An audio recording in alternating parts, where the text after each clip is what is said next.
25 settembre 2018 è la data di uno dei più devastanti incendi che ha colpito l'Italia negli ultimi decenni, quello dei Monti Pisani, con circa 1300 ettari di terreni bruciati che hanno causato danni inestimabili a flora, fauna e l'evacuazione di 700 persone. Ma qui, una volta tanto, l'azione sinergica di volontari pubblico e privato è riuscita a piantare semi per far rifiorire la zona dal disastro ambientale.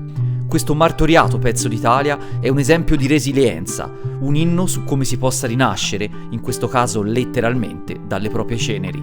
4 i comuni coinvolti nel rogo, i più danneggiati quelli di Calci e Vico Pisano, oltre a Buti e Cascina. Circa 500 squadre operative antincendio boschivo e quasi 3 giorni per spegnere definitivamente i focolai. Un disastro che non ha ricevuto aiuti concreti dallo Stato. Proprio così, per gli incendi dolosi come questo, la legge non prevede risarcimenti. Che ricordo hai di quel giorno? È un ricordo terribile. Mia figlia mi ha chiesto: mamma, oddio, che cosa succede ora? Perché il vento soffiava molto molto forte. E il mio ricordo più proprio terribile e indelebile è quello di le 2, le 3 di notte, che quando il fuoco ha raggiunto la Certosa e le fiamme hanno lambito le mura dei frati, tutta questa zona intorno che vediamo era tutta bruciata. Ma qui un'intera vallata ha saputo rimboccarsi le maniche. La comunità calcesana e anche dei paesi limitrofi ha risposto in maniera resiliente, perché immediatamente, già la mattina dopo, ci siamo mossi per aiutare le famiglie che avevano bisogno. Abbiamo prestato le cose di prima necessità e poi abbiamo iniziato una raccolta fondi. Sono stati raccolti grazie ad eventi, a spettacoli musicali, donazioni spontanee, circa 400.000 euro che sono servite per ricostruire le case, anche se non completamente. E poi abbiamo fatto di nuovo un exploit con la raccolta firme per i luoghi del cuore del FAI, quindi la Certosa di Calci è un luogo del cuore nel luogo del cuore, perché anche il Monte Pisano ora è un luogo del cuore. Siamo arrivati primi con 114.670 firme, quindi fantastico. Un record assoluto, il monumento naturale, il luogo del cuore più votato negli ultimi 20 anni del censimento dei luoghi del cuore del FAI. Accidenti, quindi proprio un record. Sì, un record, il luogo del cuore degli italiani. Questa valle, ironia della sorte, si chiama Val Graziosa, proprio per la bellezza dei suoi paesaggi. Esteticamente adesso forse avrà perso un po' della sua grazia, ma la tempra ne è uscita rafforzata. Ci stiamo avvicinando ai ruderi della Rocca della Verruca. Potremo vedere più da vicino gli effetti devastanti dell'incendio del 24 settembre scorso. La zona della Rocca è una delle maggiormente colpite dalle fiamme. Il percorso, come potete vedere, è stato messo in sicurezza mediante il taglio di diversi alberi che appunto rendevano pericolante il sentiero. Anche la vegetazione qui si è presa una sorprendente rivincita sugli eventi avversi. Felci e rovi sono stati i primi segnali di risveglio, ma non solo.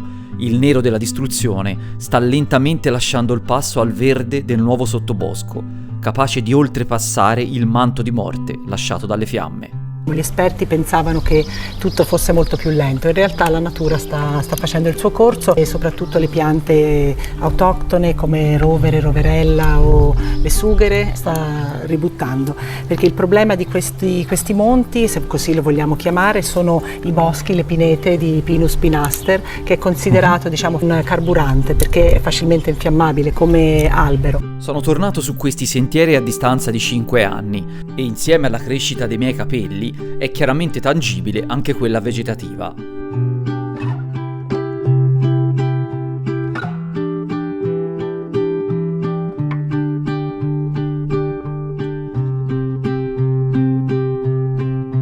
Grazie anche alla Regione Toscana che ha stanziato 1.500.000 euro intanto per la messa in sicurezza, bruciando tutti gli alberi e il terreno non tiene più. Ci sono stati per mesi operai forestali sul monte che hanno tagliato i pini bruciati e, usando quindi materiale trovato in loco, hanno creato delle briglie proprio per impedire il dilavamento della montagna e la discesa a valle del materiale.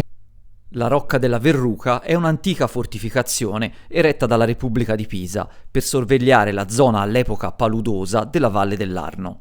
Il sito risulta essere occupato già dal 780 da una fortezza militare. È solamente dal XIII secolo che diventa una roccaforte per i pisani. È esistita come struttura militare fino al 1503, quando Pisa cadde.